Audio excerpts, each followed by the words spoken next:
And back here at home, Prime Minister Mark Carney says the next few days are critical as the peace plan takes hold. Our Glen McGregor joining us now from Ottawa with what the Prime Minister is saying about this agreement. Glen?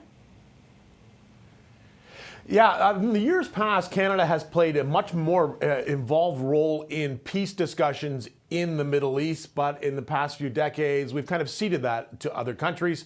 And today, of course, Mark Carney and our Foreign Affairs Minister, Anita Anand, adding their voices to an international chorus of expressing hope. Congratulations to the Prime Minister, who Carney, of course, just met with in the Oval Office a couple of days ago, and says he did discuss what is happening in the Middle East there. Let's listen to both of them, Carney and Anand, talking on their way into a cabinet meeting today about their expectations for this process.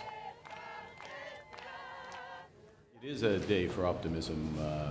I want to salute, of course, President Trump, whose decisive leadership has made this possible, Mr. Kushner, Mr. Witkoff, the Qataris, the Egyptians, Turkey, who've been essential to getting to this moment. The first phase of the peace plan obviously being the return of hostages, which we understand is going to be taking place imminently.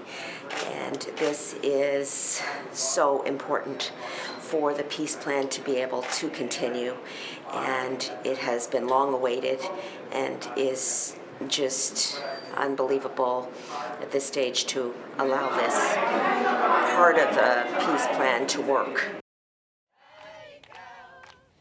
Now, Carney went on to say one of the things that he talked about with Donald Trump was what kind of role Canada might play in future in this situation, keeping in mind that we weren't really have any involvement at all in the negotiations between Israel and Hamas.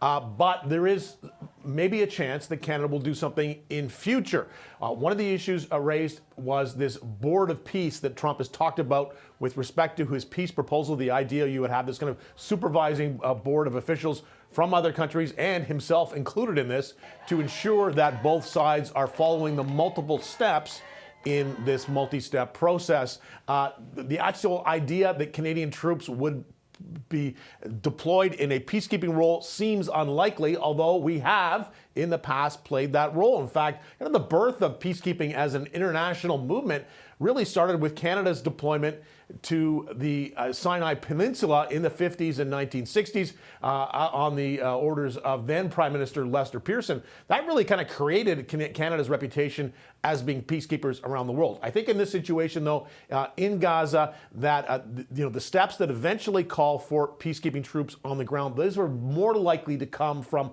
other Arab countries in the region. But of course, Canada still supporting the notion that there should ultimately be, at the end of this process, a two-state solution. That is, the Palestinian people get their own state somewhere around Gaza and the West Bank. That obviously a discussion for the future. But Carney right now saying, look, this is really encouraging. This is a good sign. Canada wants to be supportive. We could play a role later. But right now, we're just waiting to see, Mel Fiza, over the next couple of days, what actually happens here and whether both sides will make good on their commitments under the first phase of this deal.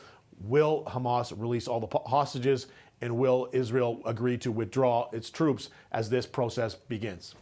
There's a lot of work that lays ahead. That's our Glen McGregor in Ottawa. Glen, thank you.